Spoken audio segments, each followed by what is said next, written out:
आखिर बुर्ज खलीफा के नीचे कितना सरिया लगाया गया है जानने के बाद आपके भी होश उड़ जाएंगे। और आखिर दंगल मूवी पर पाकिस्तान में बैन क्यों लगा दिया गया और एक सफेद बाल को तोड़ने से सारे बाल सफेद क्यों हो जाते हैं जानेंगे आज की वीडियो में। और आखिर हाईवे पर ऐसी हॉरिजॉन्टल लाइंस क्यों बनाई जाती है और आखिर कैसे पेप्सी ने बना डाली खुद की ही एक आर्मी। इन सभी फैक्ट्स को जानने के लिए बने रहिए वीडियो के अंत तक। नंबर 1, आसमान को छूती दुनिया की सबसे ऊंची इमारत यानी कि बुर्ज खलीफा की ऊंचाई 828 मीटर है। ये हाइट इतनी ज्यादा है कि इसे 100 किलोमीटर दूर से भी देखा जा सकता है। लेकिन क्या आप जानते हैं कि इस इमारत को बनाने के लिए इसकी जमीन के नीचे कितना सरिया डाला गया है और इस इमारत को बनाते समय इंजीनियर के सामने कितनी मुश्किलें आई कि उन्हें एक बार तो पूरे 18 महीने के लिए इसके निर्माण के कार्य को बीच में ही रोकना पड़ा। जब इस इमारत को बनाते समय सीमेंट के मिश्रण को तैयार किया जा रहा था तो सीमेंट को इस बिल्डिंग के ऊपर ले जाते समय वो रास्ते में ही जम जाया करता था, जिसके बाद इंजीनियर्स ने दुनिया के सबसे पावरफुल कंक्रीट पंप को मंगाकर सीमेंट को सेकंड्स के अंदर ऊपर पहुंचाने का काम किया। इन पंप की कीमत भी कई करोड़ों में थी और शुरुआत में तो बुर्ज खलीफा को ऊपर से लेकर नीचे तक नॉर्मल ग्लास के इस्तेमाल से ही बनाया गया, लेकिन इस ग्लास से इसके अंदर का टेम्परेचर 100 डिग्री के करीब पहुंच गया। ये टेम्परेचर इतना ज्यादा था कि इतने में तो पानी भी उबल जाता है और ऐसी सिचुएशन में इसके अंदर किसी भी इंसान का जीवित रह पाना नामुमकिन था। फिर उन्होंने इसे ठंडा करने के लिए इसमें बहुत सारे एसी लगवाए, जिसके कारण यहाँ पर हर महीने बिजली का खर्चा ही कई करोड़ों में आने लगा। बस फिर इन सभी प्रॉब्लम्स को देखते हुए पूरे 18 महीने तक बुर्ज खलीफा के काम को बीच में ही रोक दिया गया और 18 महीने बाद एक जाने माने इंजीनियर जॉन जेराथा ने इस मुश्किल का भी हल ढूंढ निकाला। उन्होंने एक ऐसे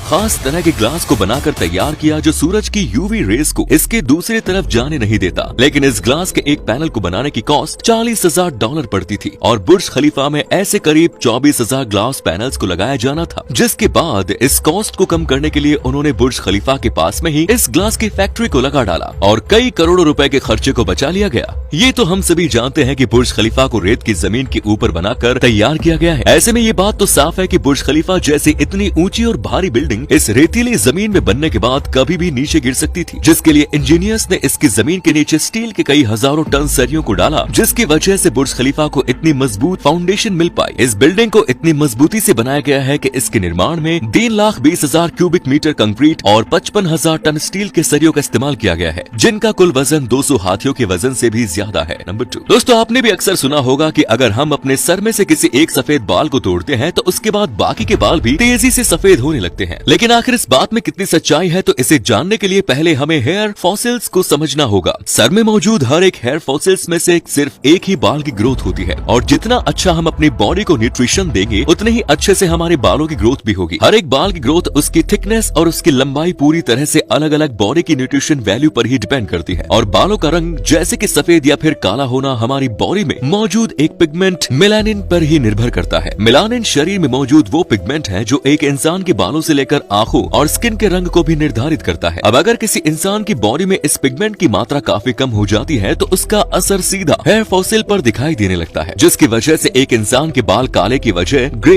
या फिर कहे तो व्हाइट कलर में ग्रो करना शुरू कर देते हैं। ऐसे में अगर कोई इंसान उस बाल को पकड़कर तोड़ भी देता है तो उसका असर सिर में मौजूद किसी दूसरे हेयर फॉसिल पर पड़ता नहीं। मतलब साफ है कि एक सफेद बाल को खींचकर तोड़ने से बाकी के दूसरे काले बाल भी सफेद नहीं हो जाते, पर हाँ ऐसा करने से हेयर फॉसिल्स डैमेज जरूर होते हैं और ऐसा ज्यादा करने से सिर में डेड स्किन की मात्रा बढ़ने लगती है और सारे हेयर फॉसिल्स नष्ट होने लगते हैं, जिसका परिणाम ये निकलता है कि एक इंसान तेजी से गंजेपन का शिकार होने लगता है। नंबर 3, दंगल मूवी के रिलीज होते ही इसे पूरी दुनिया में इतना ज्यादा पसंद किया गया था कि इसने कमाई के सारे रिकॉर्ड्स ही तोड़ डाले। लेकिन क्या आप जानते हैं कि नारी शक्ति को बढ़ावा देने वाली इस फिल्म को पाकिस्तान में पूरी तरह से बैन कर दिया गया। लेकिन आखिर ऐसा क्यों? तो आपको बता दो कि दंगल मूवी के आखिर के एक सीन में भारत के राष्ट्रगान को बजता हुआ दिखाया गया। ऐसे में भारत के साथ दुश्मनी चलते हुए पाकिस्तान ऐसा बिल्कुल भी नहीं चाहता था कि उनके देश में भारत का राष्ट्रगान बजे, जिसके चलते उन्होंने इस पूरी मूवी पर ही हमेशा के लिए बैन लगा दिया। नंबर 4, नासा ने हाल ही में अपने मार्स मिशन के दौरान मंगल ग्रह की एक ऐसी इमेज को जारी किया है जिसे देखकर पूरी दुनिया के साइंटिस्ट समेत सब लोगों की आंखें फटी की फटी रह गई। और आप अभी मंगल ग्रह की उस तस्वीर को अपनी स्क्रीन पर देख रहे हैं जिसमें एक गेट या फिर दरवाजे के जैसे एक आकृति दिखाई दे रही है। चौंकाने वाली बात तो यह है कि नासा अभी तक इस बात से पर्दा नहीं उठा पाया है कि ये दरवाजा नेचुरल तरीके से बना है या फिर इसे किसी दूसरे ग्रह के परजीवी ने बनाया है। नंबर 5, दोस्तों आपने भी गाड़ी चलाते समय अक्सर हाईवे पर इस तरह की कुछ हॉरिजॉन्टल लाइंस को देखा होगा, लेकिन आखिर इन लाइन का हाईवे पर काम क्या है? तो आपकी जानकारी के लिए बता दो कि इन लाइंस को रंबल स्ट्रिप्स नाम से जाना जाता है और इन लाइन को सड़क पर कुछ इस तरह से बनाया जाता है कि इस पर से गाड़ी गुजरने पर उसमें वाइब्रेशन होकर गाड़ी के केबिन में साउंड प्रोड्यूस होने लगती है, जिससे कि ड्राइवर को ये पता चल सके कि पास में ही कोई ऐसी जगह मौजूद है जहां से गुजरते समय उसे अपने गाड़ी की स्पीड को कम ही रखना चाहिए। और साथ ही कई बार लंबे सफर को तय करते समय ड्राइवर स्लीपी फील करने लगता है। ऐसे में उसे नींद से जगाने और उसके कंसंट्रेशन को फिर से बढ़ाने के लिए ये रंबल लाइन काफी कारगर साबित होती है। नंबर 6, बहुत ही कम लोग ये बात जानते हैं कि पेप्सी दुनिया की एकमात्र ऐसी कंपनी थी जिसके पास खुद की एक आर्मी हुआ करती थी।